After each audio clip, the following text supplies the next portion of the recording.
Good afternoon. It is Wednesday afternoon, November 12th, 2025 at 1 p.m. The Sarasota Transportation and Disadvantage LCE meeting is called to order. So we could all take a second to stand for the Pledge of Allegiance.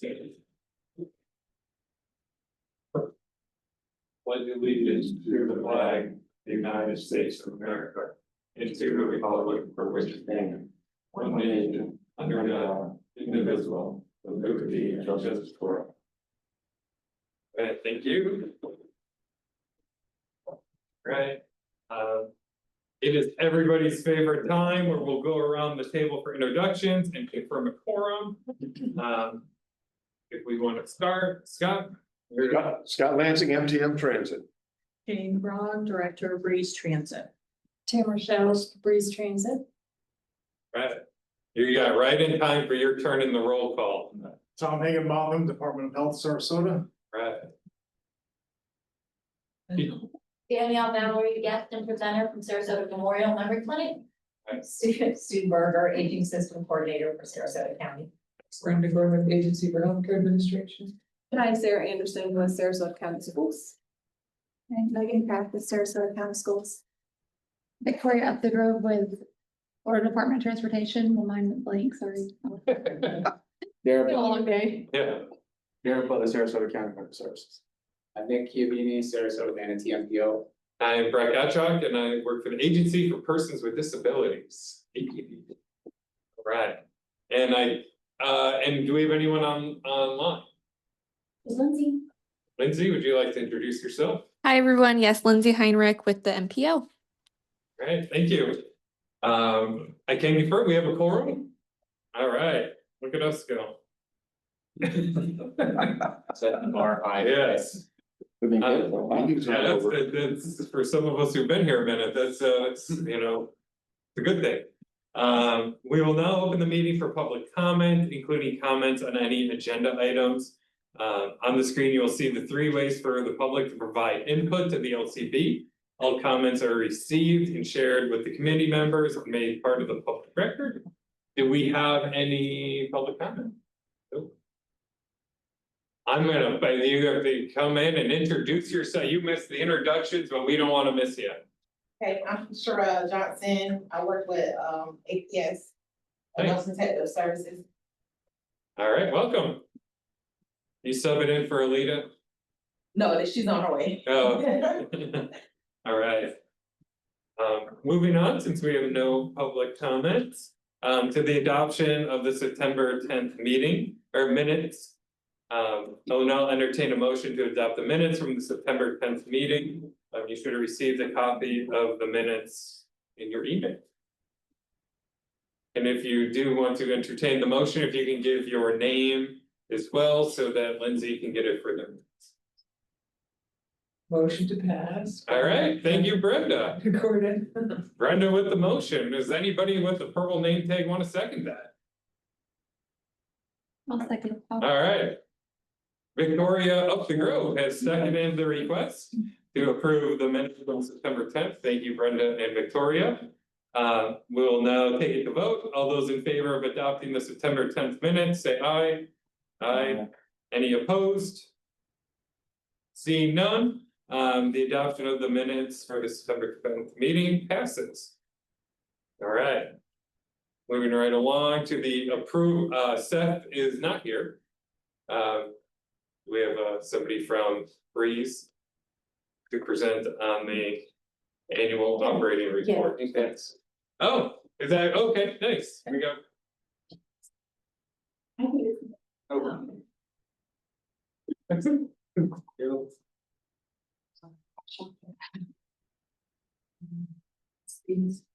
Yeah, okay, thank you. Sorry. Those filling in and.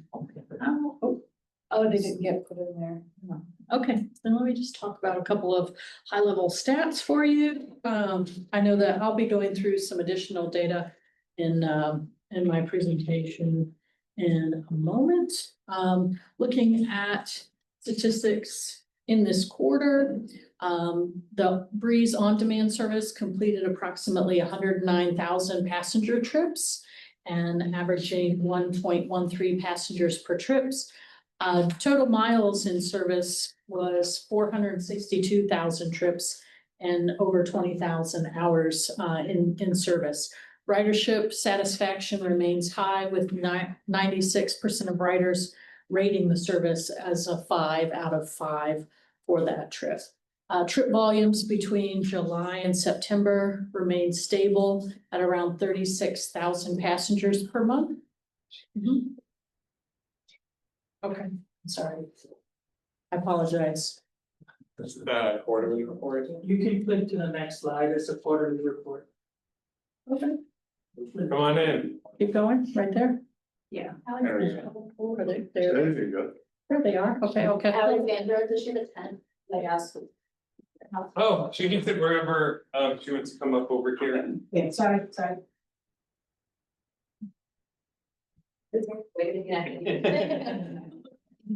Alright. Here, we have two. Thank you, sorry, everybody. Oh, you're good. Apologies.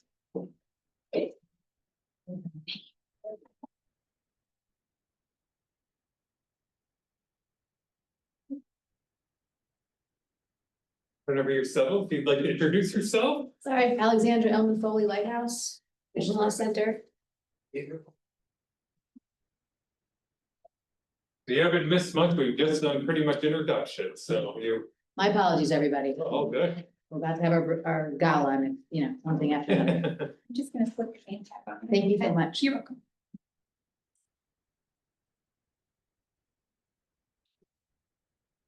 Right. Right. So the trip volume between July and September was fairly stable, around 36,000 passengers per month. And then related to, there's the on-demand numbers. It's also in your packet, something that Seth shared with me, this group is oftentimes interested in is the number of trips attributed to Manatee County. Those are trips that start, end, or are wholly contained within Manatee County, within our Longboat Lido service area. And that was almost 1,700 trips for the quarter. And that is in alignment with those projections that were made even prior to us taking on that additional service.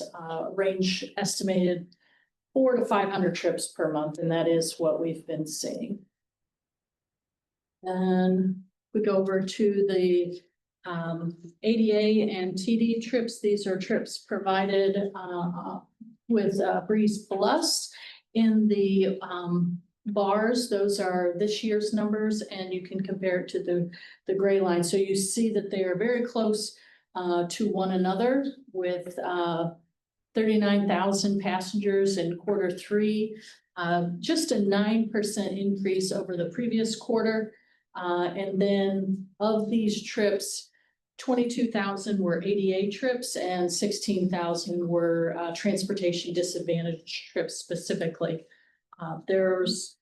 You can see the specific riders, distinct riders attributed to the trips taken, the 1,258 riders during that time. And travel purposes were mainly medical, which was 40%, educational 38%, work-related at 17%, and recreational at 5%. If I show these are trips that were airport transfers during Q3. So this whole slide is specifically related to those transfers, 245 passengers transferred at that location. A few less than the previous quarter, but you can see the time of day early in the morning around that noon time, and then mid-afternoon for the popular times for those trips. And that is the end of that section. Would you like me to go back to the AOR? Yes, please. I didn't realize, I had these notes, so my apologies, I didn't have this. The couple notes that I have from Seth related to the AOR was just that Sherry Powers had asked for some clarification of information and that the Haven's accounting firm who tracks their data is producing the data in the background this week and share that. So that's the brief update I have on that topic. Next question. Yes. Thank you. So, and this has changed. This was never like this before. We were having problems with our transportation disadvantaged getting to Lighthouse. They're being told that they won't take them to the lighthouse, but that they can drop them off close and then an ADA van can pick them up, or they can go to the airport transport and do the transfer. We're a little confused about that because one, it was always, people were always dropped off at the lighthouse for training. You know, we're on parallel here to the airport. And we're a little confused as to why they can't just be brought there when they always were before, when they're being told that they'll drop them off at a McDonald's. And this is older people with vision loss. Very vulnerable population, and we can't get a straight answer from anybody. So I'm here about that today. Well, this is the first that I'm hearing of it. I've Definitely. changed that information. So perhaps additional conversation offline to figure out those details. I can certainly ask Seth what you've already spoken with him about. Is this anything you know about, Scott, that you would want to touch on? Yeah, we had an issue with this about 6 months ago, but we do take people there, so I don't know.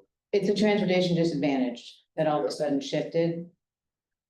This is probably in the past 2-3 months or so. And listen, this is information coming to me from my case managers. So I'd love to talk to you guys offline just to see how we can, it's not a ton of people, you know, it's basically people in the university. They should be able to get transportation directly to the lighthouse. Right, so, I mean, we were told they can then get off at McDonald's and get an ADA bus, and I'm just like, people, it's not okay, you know? So I'd love to talk to you guys about this further, and I'm sorry to have brought this up here, but I figured it was the right place. Yeah, we can look into it. Thank you.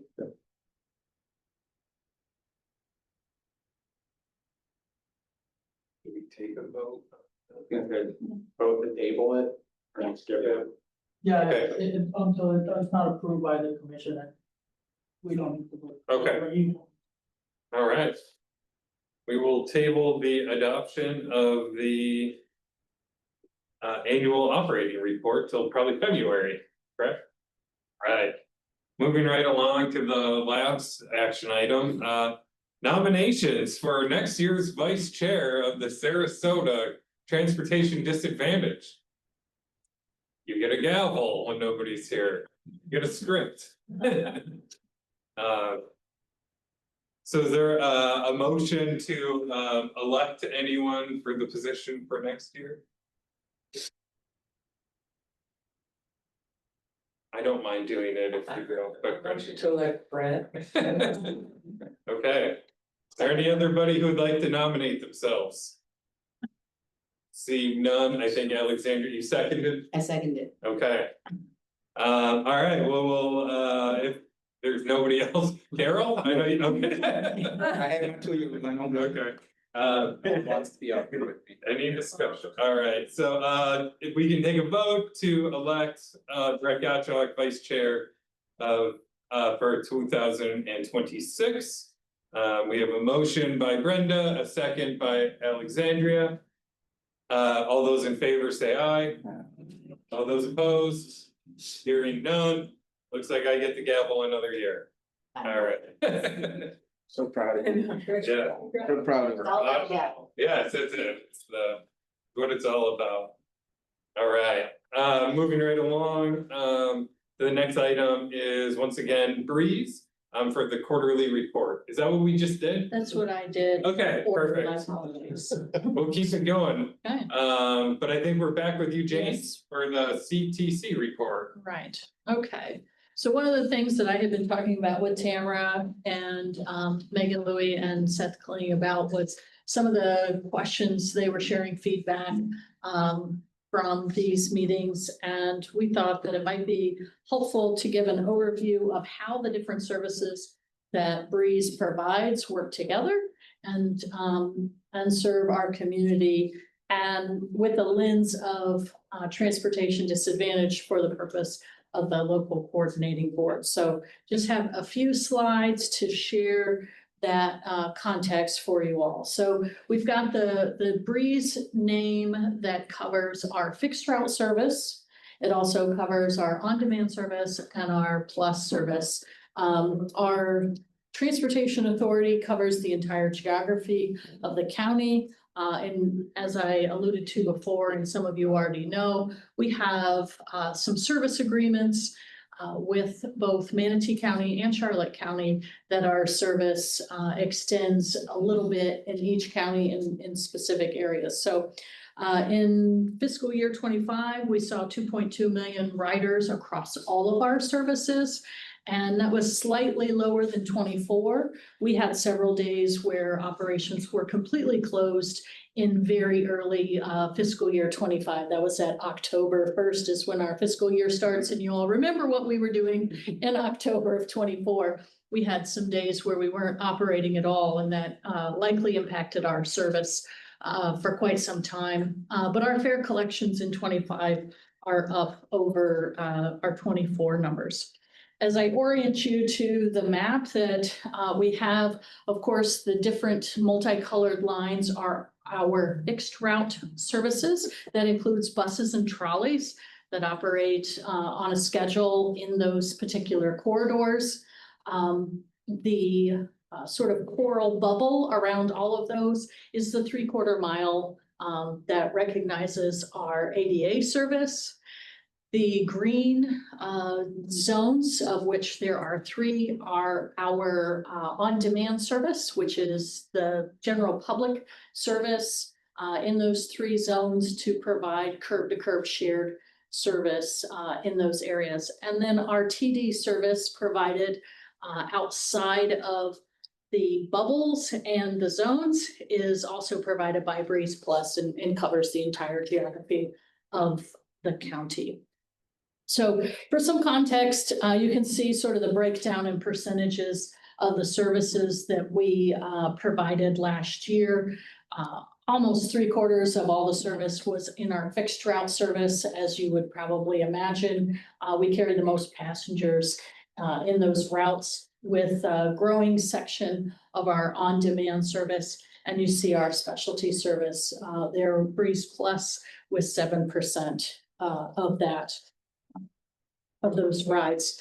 So I'd like to give just a brief history of how we went from fixed route and our plus service to a more multimodal and different service type arrangement, and got to that sort of hybrid model that we provided. So back in 2020, Sarasota County looked at it was in 29 and 2020, looking at an optimization analysis of our fixed route service, and took a look at the cost that it required to provide service for all of our fixed routes. And so you don't even have to read the specific numbers to know what's going on in this chart. Any really tall bar means that we had a low performing route, meaning that it cost a lot to carry very few people on those particular routes. So if you were above the red line, we zeroed in on those particular routes and identified them for improvements, and looked at a revised mobility system that we rolled out in 2021. So the direction of the Board of County Commissioners was to eliminate the routes that had that low performing performance, and reinvest those dollars specifically to start these mobility on demand, or as we now call it, Breeze on Demand zones in Sarasota County. So it was a transition of fixed route in those areas specifically to the curb-to-curb shared ride service in those areas. And that's how our system evolved from routes to the hybrid method. If we take a look at our Breeze Plus top destinations, on the left side, the dots indicate it's kind of a heat map of where the most popular destinations are for our Breeze Plus trips. And what I think is interesting is when you lay it next to our service map, There are a lot of trips being made along corridors and in developed areas, but that should make sense to us. Because we live in this community, that's where you have the most density. You also have lots of businesses and medical providers, et cetera, in those locations. So you can see how they're clustered in the areas that would be most popular destinations. Now, if we look at an entire year of service for Breeze Plus in 2025, the gray line, like the other charts that you've seen, is last year's numbers, and the coral bars are 2025 numbers of that service. Very similar, right? You see some ups and downs, but pretty stable across there.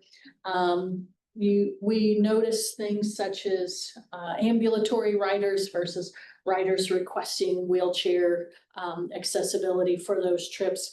Because as we think about how we deliver those trips, we think about the cost of delivering those trips, what types of vehicles are needed, and what level of expertise of those drivers to provide that service. So as I transition then to our on-demand ridership that launched in June of 2021, we've seen year-over-year growth in that ridership. We've served 1.4 million rides since 2021 in our on-demand services alone.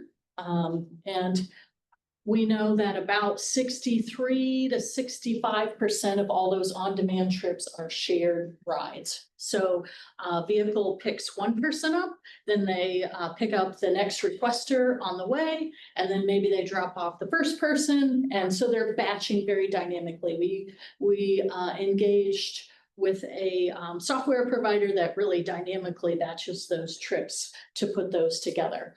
Our average ETA across the system is under 20 minutes at this point. Very proud of those numbers for our responsiveness and the on-demand ridership.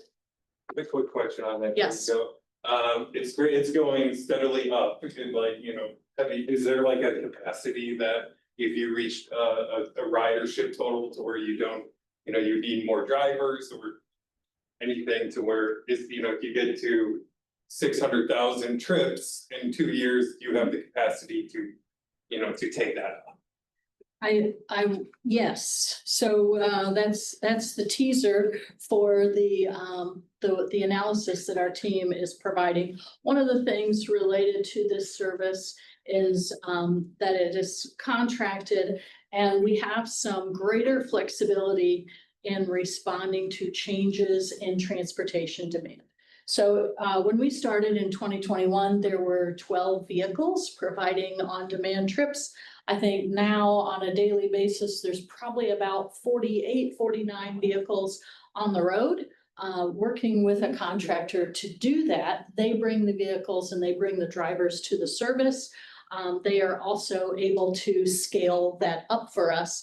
It would be very difficult for us to buy that many vehicles in a short period of time. So that helps us. But if you're also alluding to this, I'm going to get to some thoughts about budget capacity, right? So we've got the nimbleness to work with our contractor to make those adjustments going forward. But what is the maximum, right? Like, what is the total budget available? So our team's been looking at our on-demand service and evolving how that's done over time. I mentioned we started in 2021. Our board identified a desire to have a discounted on-demand fare for those who qualify as TD. Of course, rolled out our rebranding. Our interlocal agreement with Manatee County to expand that Longboat Key zone to really help workers have an easier time commuting to some of those large employers on Longboat Key, those resorts and Publix, et cetera. Those workers don't live on the Key. So making that connection, whether those employees are coming from Manatee County or Sarasota County, that expansion has really helped in that. And then adding the functionality for individuals who are transportation disadvantaged to pre-book their rides. So it is not a surprise to any of you, but it would be maybe to people who don't follow this as closely, that people who need a ride and they're dependent on someone else providing the transportation needs confirmation that their trip is going to happen and when it's going to happen, right? So we had begun trying to encourage TD riders to choose on demand because it was a cheaper service for the county to pay for than the Breeze Plus trips. And one of the things that was holding people back from making that transition was needing that confirmation of those guaranteed rides. So in November of 24, we added that functionality that specifically for TD riders that they can book ahead. So, you know, if you have a doctor's appointment or you're using it to get to work, you're definitely going to get that trip over the general public. And so when the general public reserves a trip or requests a trip, I should say, in the on-demand, it's at the time that they're ready to do that particular trip. And it's if there is enough vehicles available. So kind of to your question about the capacity of that, we monitor on a weekly basis what the number of trip requests are, and if there are trips that cannot be accommodated, how many try again a few minutes later and still make their trip yet the same day, those types of things. We watch those very closely, but we've taken specific steps to encourage support and, you know, ensure those rides for TD riders.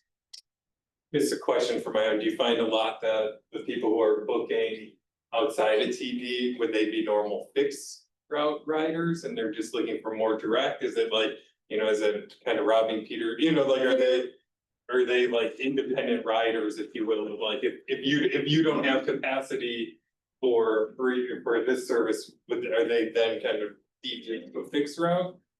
So in most of the areas where we're providing the on-demand service, the fixed route is very limited. Okay. You know, especially in the Northport, in the Venice area, we still provide fixed route service on US 41. You can go from Northport to the airport and all the way to Bradenton in our coordination with Manatee County.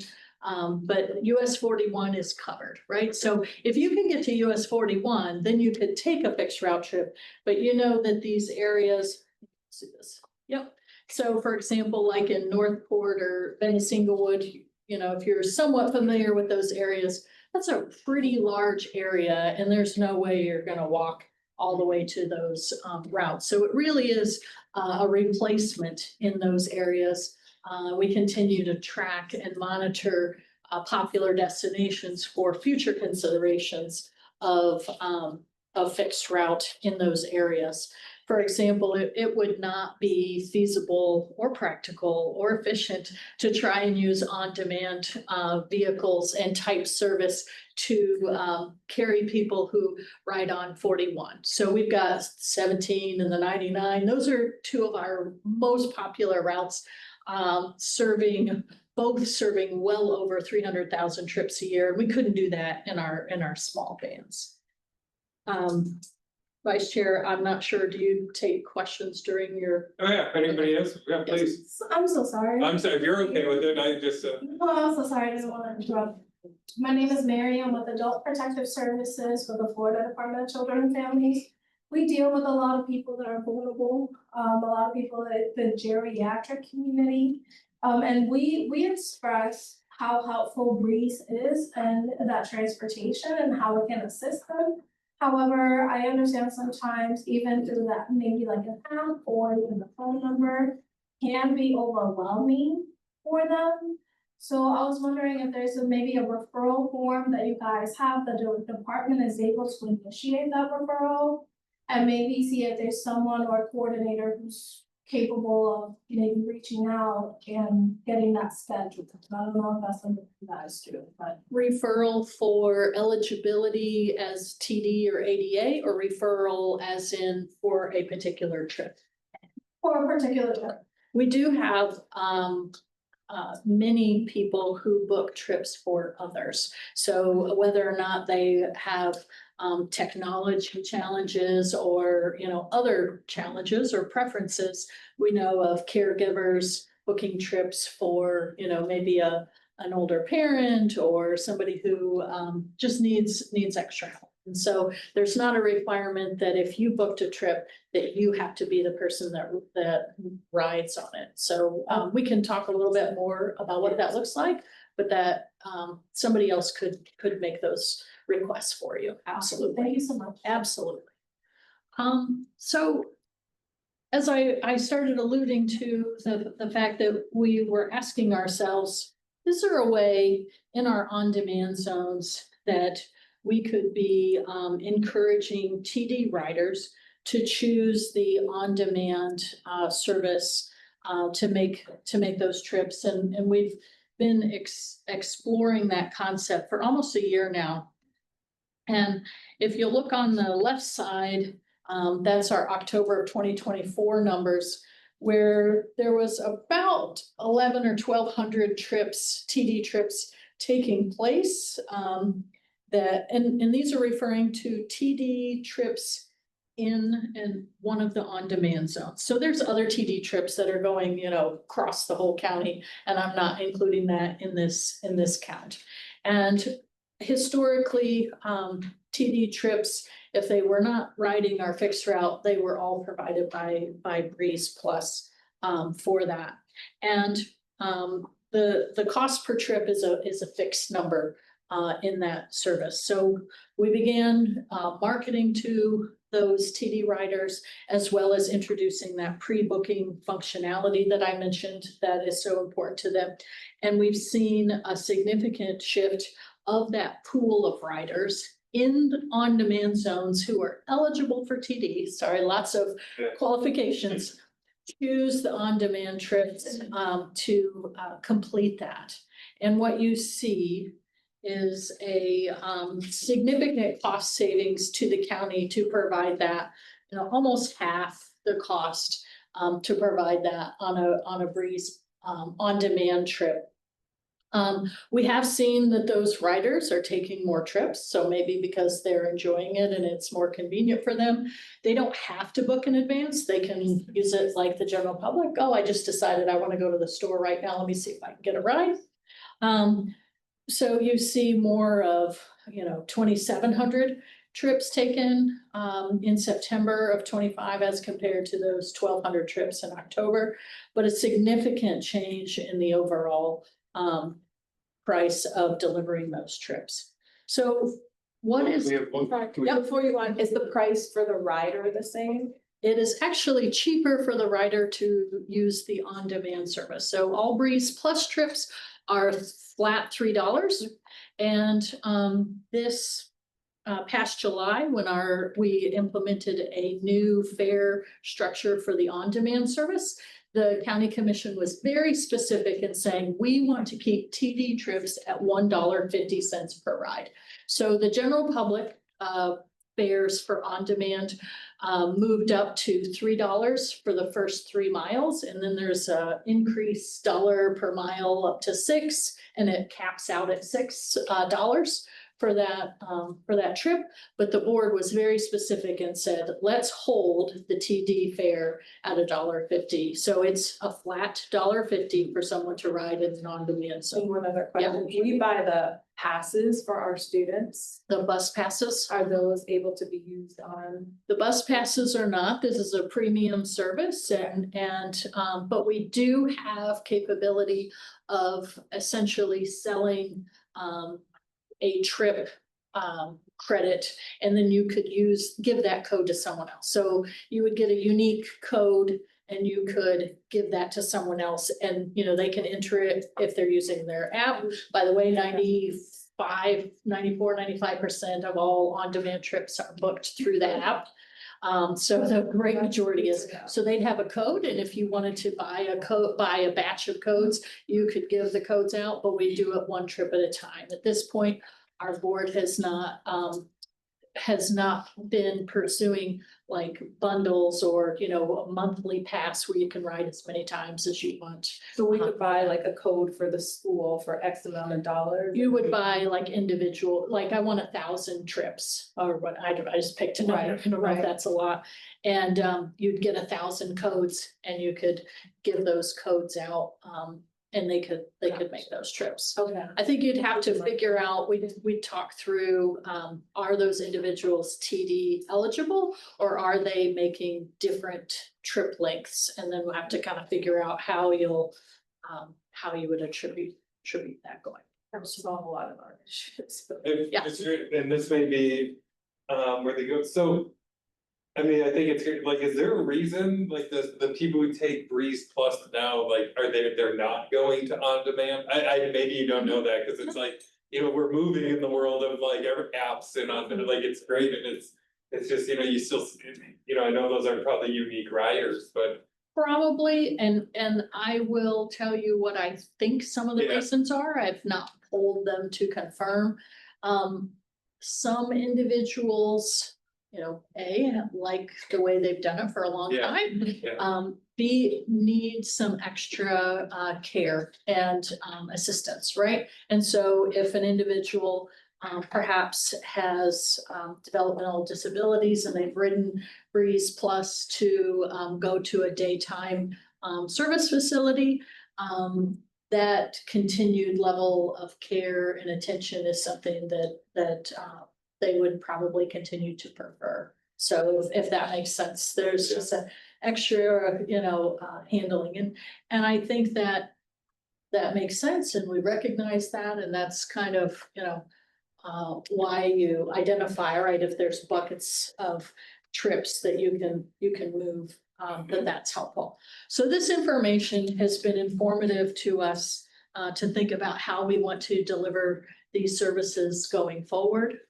We're going to continue to monitor the impacts of the fare change for the Breeze on Demand. Again, TD riders stay flat, but what we've noticed in our general public Breeze on Demand riders, still taking similar number of trips, but perhaps shorter trips. Maybe they're selecting a store or business that's closer so they can have a cheaper trip. And the revenues have almost doubled from the pre-fare change. So that was something that was very important to our board, was trying to recover some of that cost of providing that service. A lot of them had in their mind, you know, how much you might pay for an Uber trip, and that, you know, is that a similar product? Somewhat. It you know, comes to pick you up at your curb, but it's also not a standalone trip, solo trip just for you. Our trips are batched to be together. So one of the things we're looking at for this coming year is trying to consider additional areas, whether that's for expansion or eligibility, et cetera, to potentially request a Commission for Transportation Disadvantaged Innovative Services grant. How might we help people further connect with the rest of our system? And then moving towards a commingled service and delivery of the Breeze Plus and Breeze on Demand. So providing that service to find additional savings, both on the per trip cost, you know, that's a pretty big difference. A shift from $54 to $27 per trip. And seeing if we can continue to move that needle. And then that goes back to your question about what is the cap, right? And that's kind of where I go to, where you're saying with like, I work with people with disabilities 22 years, that's where you go, and it's like, is there any thought of like travel training? So when you see $54 to 27, that, you know, a lot of our folks, it's not that they're just afraid of change, but once they get that change, it's like, oh, this is great. So it's like, you know, like we do the old way because it's the old way, but if we can, you know, find a better way, and like that could, I'm just throwing that out as that could be a good use of travel training, just not for fixed routes, but to build that confidence that this is saving people $27 a trip each way. And sometimes it's just doing that first trip to go, okay, they still take me to the Haven and they still take me home. You know, is that any consideration, is that big of a cost saving? So there's several other pieces going on. Our team has been working on some travel training. For those that might be aware, the transit agency receives funding from the federal government, and there is a limit on the percentage of the grant that you can spend on ADA paratransit trips. If you offer travel training, you can increase the percentage that you're using for that trip. So the ADA trips are the most expensive trips that we provide. And so if we have the ability to increase that capacity, that's important. And we also want to encourage people to use the most cost-effective trip for the taxpayers. It's probably a fairly small difference for the rider in what they're paying, because they're paying such a small piece of the total cost of that trip to be provided. And then additionally, so if I can use really round numbers, if we did provide 300, gotta flip back to my number, 436,000 trips in on-demand and another 140,000 trips on Breeze Plus last year. You know, you're around 550,000, 500,000 trips, right? And if we can reduce the cost per trip, then I don't have to ask our board for additional funding, and we have that capacity to potentially offer more trips. Our population is growing. We know our community demographics, that there are people with needs. And so just trying to build that capacity to continue to provide that service, because I don't want to get to that point where we're having tough budget discussions, which the county is going to have anyway. But, you know, I don't want this to be the issue that says, all right, we have to cap the total number of trips because, you know, it's just too expensive to provide at this price point. So that has been our staff effort to try and provide more capacity within the budget that we've been allocated, and we'll continue to do that and pursue other strategies such as grants and things such as that. So I just wanted to share, you know, that we look at our whole system as a cohesive mobility service that we provide to the community. And I know this group focuses very much on transportation disadvantage, but I know that a lot of our riders across all of our services may be transportation challenged, even if they haven't filled out paperwork to be transportation disadvantaged. So want to provide the best service that we can at the lowest cost per trip, and continue to be available for our community. So happy to answer any additional questions. I didn't get to see all the zones, but we're just getting ready to open a new high school down in Lone Park area. Is that going to be?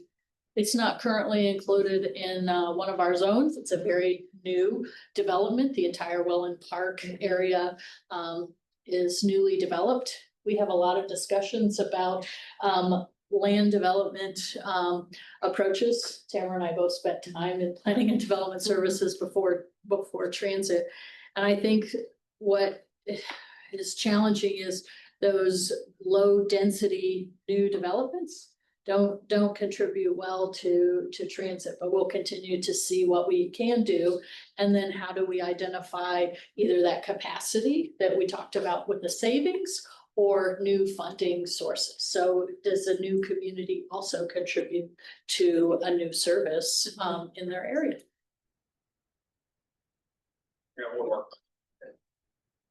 I understand that you mentioned possibly collaborating with Charlotte County to cover some of those areas.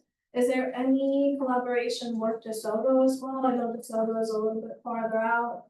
It's a lot more land to cover, but do you have any connection with them and programs that can partner with DeSoto County? We don't have anything that overlaps with DeSoto at this time. I can show you in something closer up. Our Charlotte County dips into the Inglewood portion of Charlotte County. Charlotte County Transit pretty much manages the rest, you know, the more eastern portion of the community. And that would be something that we could talk about both with Charlotte County and DeSoto. DeSoto is a rural transportation provider, so they have kind of a different set of both funding and rules and requirements than an urbanized area like Sarasota County. Thank you, Jane. That was great. All right, next item, we have Susan Berger from Sarasota County Health and Human Services and Danielle Valerie, if I apologize if I said that wrong, Sarasota Memorial Hospital to present. Sue's not a presenter, she's my side. I'm the sidekick today. So, yeah. Oh, clicker? Yeah, sure. slides. Well, yeah, so it's. Okay, let's start off. Thank you for having us. Appreciate being here. I don't necessarily know that I need to go through this training. The goal of today was really to come to you guys and think of a way. I belong to I've created a task force here in Sarasota County. It's through the Sarasota Memorial Memory Disorder Clinic. So we are funded. We are one of 17 clinics funded throughout the state. We help diagnose Alzheimer's disease and other dementias. And the goal really of the state with this Dementia Care and Cure initiative is we go out and we provide education. I provide it to law enforcement, fire departments, communities, everywhere and anywhere, restaurants, to just have a basic understanding of cognitive decline and what that looks like. And then provide resource, which that's what Sue's handing out. Okay, we see this situation, we don't know what to do, how do we address it? So the reason we're really here today is because we're kind of knocking on the doors of transit. We wanted to see if there's an opportunity to educate the drivers or just to become a little bit familiar with what is cognitive decline and if they can recognize it or if they could become, come ensued in a situation and what they need to do or how they address it. And or in addition to seeing if there's an opportunity for our RAC cards or even just the information to be available. Like now we have it in public libraries, we can customize these, but just really is the RAC card is important about the resources so that the people riding the transportation can have access to it, understand the resources that are out there and have it available to them. So I don't have to go through the whole presentation. I just that's really what our ask was today. So it's up to you guys. We customize this to when we do it with different agencies, restaurants based on their time. So I can customize it in the community, but really we're trying to see, as we know, this population is growing. And to be honest, the more people that we have and dementia is not just for old people anymore. Unfortunately, we diagnose people obviously as they're living longer, they're more prone to get Alzheimer's disease, people with Down syndrome, mental retardation, those types of things. Young people, frontal temporal dementia is a big thing. It happens to younger people. A lot of times they're misdiagnosed. They're diagnosed with behavior issues. They're arrested. They're put in jail and different things where it's actually a type of dementia. And it's the youngest patient I've diagnosed in my clinic is 46 years old. So that gives you an idea. And they seem to be getting younger and younger. So it's up to you guys.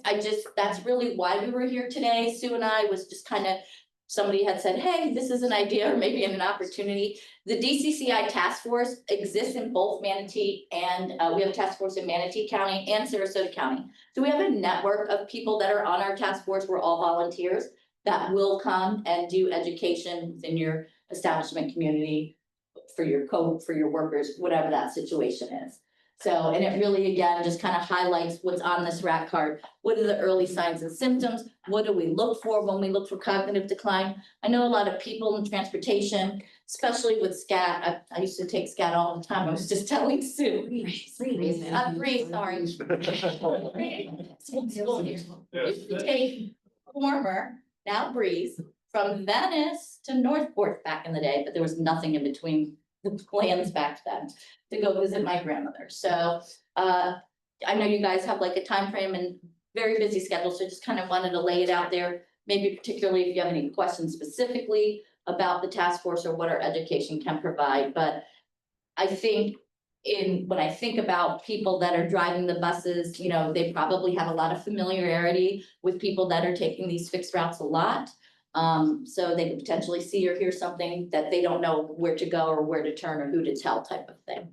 I was just gonna say, there's a lot of opportunity too in the communities for free, they do mini screenings. Yes. That only take 10 or 15 minutes, and then you can sort of get a baseline as to where the individual might be and if they need further referral or higher level medical attention. Yeah, our agents are, the Sarasota Memorial Memory Disorder Clinic does free memory screenings throughout Sarasota County, Venice. Not currently in Northport, but Venice and Sarasota, and also in the public library system. So there's a lot of opportunity for people to get a baseline. It is a test that we use that gives us an idea. We know cognitive decline, it's scored, it's evidence-based. Our trainers are trained to do them. So then we have the opportunity to educate those individuals and their families that there needs to be further investigation. But really the goal here is today to see if there is a want or a need to expand our education services to any that's willing to listen. Do you have a card? Because Yeah. we do a lot of provider provider Yeah. quarterly trainings. And as you were saying, I think a lot of our providers, they actually spend more time with a lot of individuals and the families, especially if they're living out that, you know, as you said that. I Yeah, think it would be, yes. absolutely. And we also would be interested because we have found more and more clients coming to us who are not getting covered by Division of Client Services because they are deeming them with dementia, even though they might not, or they might have it, and Right. they can't remember how to do, you know, the things that we teach them. It's difficult for us to continue, so we would be very interested. Yeah, absolutely. Staff training for holding an event at the Lighthouse, for example, for case managers or for your people that attend, and to look into those types of things, just basic resources on how to access care, how to access services. The memory clinics, like I said, are funded through the Department of Elder Affairs. So for this area, we draw from Manatee County, DeSoto County, Arcadia, Port Charlotte, because the next one south is in Lee, the next one north is at USF in Tampa. They're strategically placed throughout the state. But yes, so we get a big draw of people that come for the formal cognitive testing. So we have the evaluations, which are the MOCAs, which are free screenings. And then we have the more formal evaluation where you're seeing a provider that specializes in cognitive decline. So I can share my information through the email, and then it could be distributed to the whole group. You can contact me directly. Between Sue and I, we schedule all of these obviously in advance and get to know, you know, what you're looking for as far as who your audience is, and then we need to customize it a little bit more. But I think this went out through an email. I mean, if you have access to it, you're welcome to look through the slides. Yeah. I just want to say, on a personal note, my father has frontotemporal. Yes. He has the aphasia. Yes. So I love seeing presentations like this because it hits home. Right. And he has a problem speaking. Right. He's in a place now, but Right. I think it's awesome that you're doing. Yeah, people don't understand. So FTD, frontotemporal dementia, is something, for example, it's not always behavioral. There's 3 variants to that disease. Aphasia is one of the variants. That's the one that Bruce Willis has. It's called primary progressive aphasia. So I think when people think of dementia, they think Alzheimer's disease. There is so many more causes of dementia. It's not just Alzheimer's. And that's when we talk about that younger population and really understanding and the symptoms and trends. Although this says Alzheimer's disease, there's a lot of similarities in all of those types of dementias. But Scott liaising with MTO Transit, I'd love for you to come. You have sensitivity training available. I set it up. I know who your company is, and I would love to come and do that. Fantastic. So if we can share my information via your guys' network through your email. I'm serious, y'all, reach out to me. It doesn't cost you anything. It's free. And again, I'm grant funded, so it helps my grant. So we appreciate any and all. We've even done with the Venice Fire Department where they videotaped me and then they used it for future training, so they didn't have to have me keep coming out. So we're available to do that. Sue and I had funding last year and we were also able to make another training video. So please, please, please, anything we can do for your agencies, love to help you. And Danielle can train you to be a trainer, and Yeah. then we'll send out the information, because we're gonna have a trainer in November. In November at the At the health health department. department. Yeah, So we're all actually be presenting and showing people how how to to train. do the class. That's great. Awesome. Thank you. We appreciate you guys having us here today and let us know if we can help you. Yeah. Awesome. Thank you. Thank you. Thank you. Send out your contact info to everybody post meeting. Yeah, that'd be wonderful. All right, thanks, Thank guys. you, Danielle. Thank you. All right. We got another presentation, this time by Victoria. I don't have a presentation. Well, just yeah. a Couple little sentences. At the last meeting, it was mentioned that Breeze Transit had applied for the 5310 program with FTA and our grant applications that we received from FTA and pass on to recipients. And those were due December of 2024. We did have their application. It was approved through District 1, sent up to the central office for their approval. And we, since that the last meeting, at the time, it was just recommended. It's been approved, so we're working on that grant. I think actually the budget was sent over for operating and capital for vehicles. We're waiting on the operating budget to be sent back. 5310. Yes, I misheard you. Thank you for. I've seen her confused. I was like, I was like.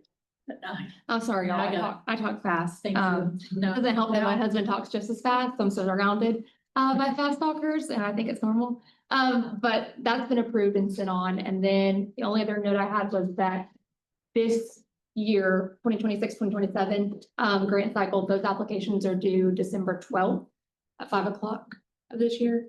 For anybody that's applying, which I think in here it's just Breeze, but I wanted to put that little note out there.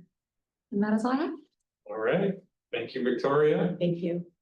Moving on to Mr. Nick here from the MPO for the MPO report. Hey, everyone. So the MPO has been pretty busy since we all last saw each other. Well, I guess I wasn't here, but I guess that's an update. Farshini, who was sitting in on these meetings previously, has left the MPO. So for the foreseeable future, I'll be the MPO liaison here.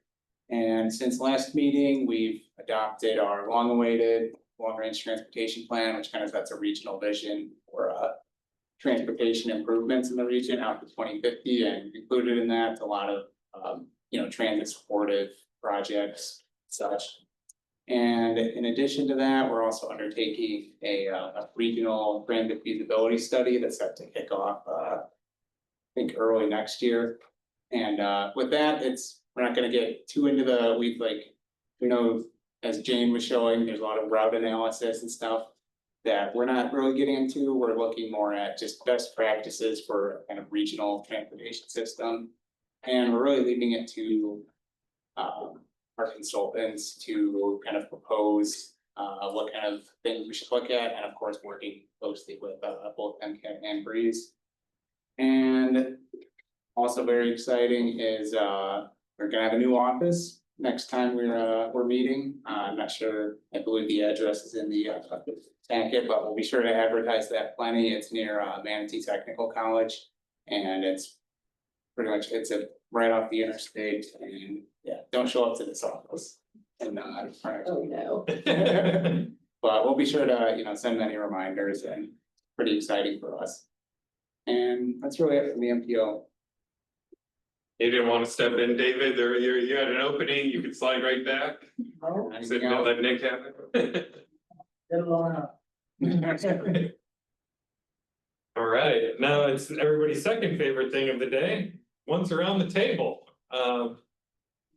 I'll go for, we actually have an APD World, kind of exciting news that in early mid-October, I believe around the 10th or 11th, we sent out 5,300, I believe 89 waiver offer letters for individuals on the wait list. So it's our largest ever offer for people to move directly from waiting for services to them. We have about $900 million, in my understanding, of for waiver budget. So we are going to keep enrolling people who have been sent letters until we use all of the money. That's a pretty significant. So obviously that probably everybody won't respond, but it's going to make a significant dent in the wait list.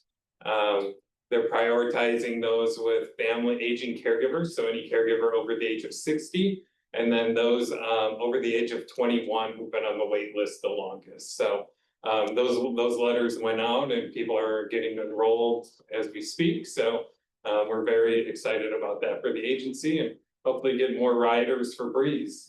They might have some fun. So, and thank you. Okay. So we are about to have our 40th anniversary gala, big deal, right, on the 15th. But what we are doing is at the moment, we are writing grant and seeking an LBR actually, or we are calling it a revolutionary way to deliver services and items to people who are in truly rural areas, because we serve 5 counties, Highlands, DeSoto, Charlotte, Sarasota, and Manatee. So we have a lot of trouble getting our clients, obviously, from Highlands, even though we have people in Highlands, but DeSoto, we're finding it much more difficult to get them to our headquarters. So we're gonna be getting this. We're hoping to have funding for a 38-foot revolutionary vehicle where it'll have our magnifiers, basically it'll be a small store inside there, as well as we'll have a classroom in there. And we will be parking at libraries and assisted living facilities, et cetera. We will sign people up. So it's a way for us to sort of solve the transportation barriers that we personally have getting to all of our counties and all of our clients. Pretty cool. Yeah. Scott, I'm good. right, Rick, Jason. I said polling. Said you're So, thanks. Kimberly, I don't have any. nothing new in VR. Jill, I just came, I was a little behind it, but you had a Paychecks for Patriots event today at Robert Taylor Community Center. And we stay extremely busy. absolutely. All right. Ladies in the back, or the API, anything new and exciting? So typically what we deal with is a lot of our reports, it's called vulnerable adult in need of services. It's also referred as a VANES report. It's mainly just vulnerable adults that are seeking just additional help, additional assistance with transportation. So that's kind of the reason why I'm so excited to be here. Nice. Because I'm able to collaborate with all of you guys and see what other resources we are able to provide for our vulnerable adults. And absolutely, I mean, if you guys need anything else or you need to contact me directly. Awesome, thank you, welcome. Thank All you. right, schools. I don't think so. Not anything else. Daryl, what's new at the VA for your resident services? Nothing, they open the government, we're happy about that. Yeah, there you go. My veterans, that's a big deal for us. Yeah, absolutely, so that's good news. All right, it is 2:02 and the meeting is adjourned. So the next meeting is February 11th at the new location, which is 5460 Suite A, 63rd Street East in Bradenton. So I know more information will come with the address, but don't come here. I know, meeting adjourned. For us, it was. Yes. Thank you. Have you done it?